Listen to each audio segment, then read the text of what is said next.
ایک سعودی اپنا یہ واقعہ بیان کرتا ہے، کہتا ہے کہ میں نے کچھ لیموزین خرید کر ایک لیموزین کمپنی کو دی ہوئی تھی اور مجھے ماہانہ وہاں سے پیسے آ جاتے تھے۔ لیموزین کمپنی کے ساتھ میرا معاہدہ یہ تھا کہ جو ڈرائیور غائب ہو جائے، جو ڈرائیور لیٹ کرے، جو ڈرائیور پیسے نہ دے، اس کے پیچھے تم نے خود جانا ہے، ہم نہیں جائیں گے۔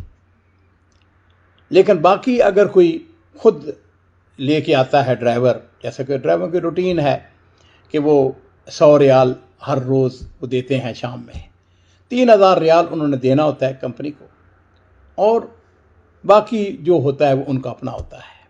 یہ ایک عام سی بات ہے۔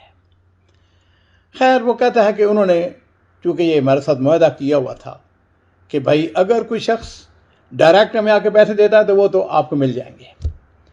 کہتا ہے میں نے کئی گاڑیاں اس میں ڈالی ہوئی تھی، ایک گاڑی اس کا جو ڈرائیور تھا وہ سوڈانی تھا، اس نے وہ گاڑی لی ہوئی۔ تو ایک دن وہاں سے مجھے دفتر سے فون آیا، انہوں نے کہا جی کہ وہ سوڈانی 6 مہینے ہو گئے ہیں، نہ گاڑی کا پتہ ہے اور نہ ہی وہ خود آ کے اسے پیسے دیے ہیں۔ 18,000 ریال اب اس کے ذمہ ہیں۔ تو چونکہ تمہارا ہمارے ساتھ معاہدہ ہے، تم خود اس کا پیچھا کرو۔ کہتا میں نے کہا ٹھیک ہے۔ میں نے ان سے پوچھا دفتر والوں سے اس کا نمبر کیا ہے، انہوں نے نمبر دیا۔ کہتے میں نے اس نمبر پہ کال کیا، وہ ٹیلی فون بند جا رہا تھا۔ کہنے لگا میں نے اب اس کا پوچھا کہ کہاں سے اس کا پتہ چلے گا، کہاں رہتا ہے، کس محلے میں ہے۔ پتہ چلا کہ ایک فلسطینی ہے، اس کا دوست ہے، اس کے ساتھ پہلے رہتا تھا، اس کو پتہ ہوگا۔ کہتا ہے میں اس فلسطینی کے پاس چلا گیا، اس کو جا کے پوچھا جب، تو اس نے کہا کہ ہاں وہ میرا دوست ہے، وہ حی النہضہ میں رہتا ہے۔ کہتا ہے کہ میں نے اس کا جو پتہ اس نے بتایا، وہاں حی النہضہ میں چلا گیا۔ وہاں نیچے بکالا تھا، میں نے بکالے والے سے پوچھا، میں نے کہا کہ ابو احمد کہاں پہ رہتا ہے؟ اس نے کہا یہ جو بلڈنگ ہے، بلڈنگ کے 3rd فلور پہ اوپر رہتا ہے، سب سے اوپر۔ کہتا ہے کہ میں نے اوپر چلا گیا۔ کہتا ہے ساتھیو، جس وقت میں اس کے گھر میں داخل ہوا تو کچھ نہ پوچھیں، ابو احمد اتنا بیمار۔ میں وہ ساری چیزیں جو لے کے ذہن میں آیا تھا کہ میں اس کے ساتھ گفتگو کروں گا، وہ تو ساری چیز بھول گیا۔ میں نے پوچھا ہاں ابو احمد کیا حال ہے؟ اس نے کہا کہ میرا جو گردہ ہے اس میں درد ہے، اور یہ جو ہے نا مجھے اس کو تبدیل کرنا ہے، اور میں گزشتہ 6 مہینے سے بیمار ہوں، اور میرے گھر کی حالت اب تم دیکھ رہے ہو، 6 میرے بچے ہیں، بیوی ہے، اور میں نے اصل میں مجھ سے غلطی یہ ہوئی کہ جب میں بیمار ہوا تو مجھے ہونا یہ چاہیے تھا کہ میں آپ کو بتا دیتا۔ گاڑی نیچے کھڑی تھی، سوڈانی کہنے لگا کہ بس میں شرم کے مارے میں آپ کو کہ ابھی کچھ پیسے اکٹھے ہوتے ہیں، ابھی کچھ دیتا ہوں، ابھی کچھ کرتا ہوں، اس طرح یہ وقت گزر گیا۔ میری حالت یہ ہے کہ میرے پاس جو پیسے تھے وہ میں نے اپنے علاج کے اوپر خرچ کر دیے، کچھ میرے اوپر قرضہ تھا، کچھ لینا دینا، بلڈنگ کا کرایہ وغیرہ۔ کہتے میں نے اس کے بچوں کو دیکھا، ان بچوں کے لباس پھٹے ہوئے، بیچارے بہت ہی بری حالت، قسم پرسی کی عالم۔ کہتے میں نے اس کو کیا کہنا تھا، میں نے اسے اتنی بات کہی کہ ایسا کرو کہ گاڑی کی چابی مجھ کو دو۔ اس نے گاڑی کی چابی میرے حوالے کر دی۔ کہتے ہیں میں نیچے اترا، کیونکہ 6 مہینے سے گاڑی کھڑی تھی، تو میں نے اپنے دفتر میں فون کر کے ونچ منگوائی اور دفتر والوں کو کہہ دیا کہ گاڑی کو ٹھیک کروا کے ورک شاپ سے تو اس کو کسی اور ڈرائیور کے حوالے کر دو، وہ اس کو چلانا شروع کرے۔ کہتا ہے جب میں گھر پہنچا تو میرے دل میں اس سوڈانی کے لیے رحم، تو میں پھر دوبارہ آپ کا وہاں چلا گیا۔ سب سے پہلے میں بکالے والے کے پاس گیا، میں نے اسے پوچھا ابو احمد کا کتنا قرضہ ہے؟ اس نے کہا کچھ 650 ریال قرضہ ہے۔ کہتا ہے میں نے اپنی جیب سے پیسے نکالے، میں نے کہا یہ پکڑو پیسے۔ کہتا ہے کہ میں نے اس سے پوچھا، وہ جو بکالے والا تھا، اس بلڈنگ تک کا جو مالک ہے اس کا مجھے ٹیلی فون نمبر چاہیے۔ اس نے مجھے ٹیلی فون نمبر دے دیا۔ کہتے میں نے اس کو ٹیلی فون کیا، ہیلو ہائے کون ہے؟ وہ پتہ چلا کہ میں اور وہ اس جو بلڈنگ کا مالک ہے وہ ہم اکٹھے ایک زمانے میں ایک کمپنی میں کام کرتے رہے تھے. وہ دوست نکل آیا, واقف کار نکل آیا. اللہ تعالیٰ نے اس کو وسعت دی, اس نے بلڈنگ بنائی, نیچے اس نے دکانیں بنائی, اوپر جو ہیں وہ فلیٹ بنائے ہوئے ہیں. میں نے اسے کہا کہ بات سنو, یہ ابو احمد سوڈانی یہ بیچارہ بیمار ہے, کتنا اس کا کرایہ باقی رہتا ہے؟ اس نے کہا کہ 4,500 ریال ہے.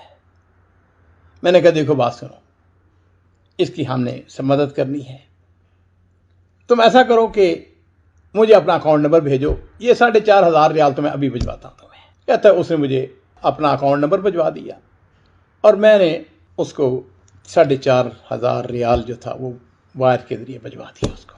کہتا ہے اس کے بعد میں ایک اور بکالے والے کے پاس گیا. یہ بکالا ایک سپر مارکیٹ تھی, بڑی تھی, ان کے پاس جملہ میں ہول سیل میں چیزیں تھیں. کہتا ہے کہ میں نے چیزیں خریدی, وہ چیز خریدی, یہ چیز, کھانے پینے کی چیزیں, گھر کی ضروریات کی چیزیں, تقریباً کم و بیش کو 1,200-1,300 ریال کی وہ چیزیں اکٹھے ہو گئیں. کہتا ہے کہ میں نے اس کے بیٹے کو, ابو احمد سوڈانی, اس کا بیٹا, اس کی عمر تقریباً 15 سال کی تھی, اس کو میں نے بلایا. میں کہ نیچے آؤ. وہ نیچے آیا, گھر کا سامان جو ہے اس کے حوالے کیا. کہتا ہے میں اس کے پاس, ابو احمد کے پاس چلا گیا. میں نے اس کا کہا بات سنو یا ابو احمد, بتاؤ تمہیں کیا چاہیے. اس نے اپنے گھر کی طرف دیکھ کے آنکھوں میں آنسو آ گئے. کہنے لگا کیا چاہیے؟ میرے اوپر قرضہ ہے جو کہ میں نے تمہارا دینا ہے, 18,000 ریال دینا ہے. میں نے اسے بتایا کہ میں نے تمہارے بکالے والے کا ختم, تمہارا جو مکان کا رینٹ جو باقی تھا وہ میں نے سارے پیسے دے دیے ہیں, اور باقی 18,000 ریال بنتا ہے. میں نے کہا جاؤ, میں نے تمہیں معاف کیا.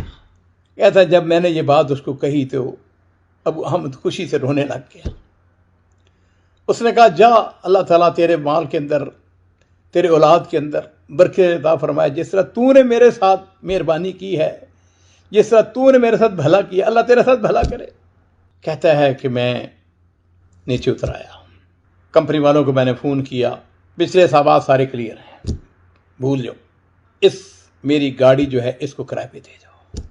جو ڈرائیور ہمیں نیا ملا لیموزین کو چلانے والا, وہ ایک ایجپشن تھا, مصری تھا. کہتا ہے ساتھیوں میں آپ کو بتانا چاہوں گا اگلے 3 مہینے کے اندر اندر وہ بکالے والے کے پیسے اتر گئے, جو میں نے دیے تھے وہ واپس آ گئے, مکان کا کرایہ دیا تھا وہ واپس آ گئے. 6 مہینے گزرے, وہ 18,000 ریال مجھ کو واپس اللہ نے بھجوا دیا. صرف وہی نہیں, میرے گھر کے اندر خیر آتی چلی گئی, برکت آتی چلی گئی. میرے پاس اور بھی لیموزین ہیں, میرے پاس اور بھی گاڑیاں ہیں جو میں نے رینٹ پہ دی ہوئی تھیں. کہتا ہے کہ اس لیموزین کے اندر اللہ نے اتنی برکت دی, اتنی برکت دی. 3 سال کے اندر اندر وہ کہتا ہے میرے اللہ تعالیٰ نے اموال کے اندر خیر و برکات آ گئی. کہتا ہے 3 سال کے بعد میں نے وہی گاڑی ابو احمد والی جو لیموزین تھی وہ میں نے بیچ دی. کتنے میں بیچی؟ جتنے کی میں نے خریدی تھی. کہتا ہے میں نے ایک دن اس فلسطینی کو فون کیا, میں نے کہا ہاں تمہارے دوست ابو احمد کا کیا حال ہے؟ واپس چلا گیا تھا, بیمار تھا. اس نے بڑے افسوس کے ساتھ بتایا, اس نے کہا کہ ابو احمد سوڈان واپس چلا گیا تھا, اور جس وقت وہاں پہ گیا تو چند مہینوں کے بعد اس کی ڈیتھ ہو گئی, وہ اللہ کے پاس چلا گیا. یہ سعودی جو ہے یہ اپنے بات کو آگے بڑھاتے ہوئے کہتا ہے کہ یقین جانو. اور جب میں نے اس کو کہا کہ 18,000 معاف کیا, اس نے مجھ سے ایک سوال کیا. مجھے کہنے لگا کہ بتاؤ مجھ سے کیا چاہتے ہو؟ تو میں نے اس سے ایک بات کہی, میں نے کہا کہ میں تم سے صرف دعا چاہتا ہوں. اب اس کی دعا کی برکت, اس کی دعا اللہ تعالیٰ نے قبول کی, اور میرے مال کے اندر اللہ تعالیٰ نے برکت ڈال دی. وہ جو پیسے میں نے اس کو دیے تھے اس سے کہیں زیادہ اللہ تعالیٰ نے مجھے دے دیے. میرے عزیزو, میں یہ واقعہ آپ کو سنا رہا ہوں اور نبی کریم صلی اللہ علیہ وسلم کی ایک حدیث میرے سامنے آ رہی ہے. آپ نے ارشاد فرمایا تھا ابغونی بضعفائکم فانما ترزقون وتنصرون بضعفائکم. اگر مجھے تلاش کرنا ہے، میرے بارے میں جاننا میں کہاں ہوں، فرمایا مجھے ضعفاء کے اندر، کمزوروں کے اندر، ضعیفوں کے اندر، جو بیچارے بے حال ہیں، جن کو کوئی نہیں پوچھتا ہے، ان کے اندر مجھ کو تلاش کرو.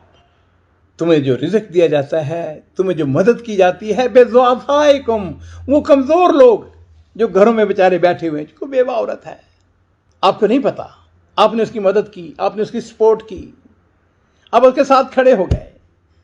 پھوپھی کوئی بات نہیں ہے، چچی کوئی بات نہیں ہے، خالہ ایسا کوئی مسئلہ نہیں، میں تیرا بیٹا ہوں، میں تیرے ساتھ ہوں. اس ظاہر الغیب میں جو اس نے دعائیں کی آپ کے لیے، وہ آپ کی صحت کے لیے، آپ کے مال کے لیے، آپ کی اولاد کے لیے، آپ کی شہرت کے لیے خیر و برکت کا سبب بن گئی. قرآن پاک نے ہمیں جو تعلیمات دی ہیں، وفر الخیر لعلکم تفلحون، خیر کے کام کیا کرو. سوچو میں کون سا خیر کا کام کر سکتا ہوں. اور یہ ضروری نہیں ہے کہ کوئی بڑے بڑے آدمی کام کرے، بلکہ حدیث میں تو یہاں تک آتا ہے کہ اگر کوئی شخص کسی کے برتن میں پانی انڈیل دیتا ہے تو یہ بھی صدقہ ہے، یہ بھی چیریٹی ہے.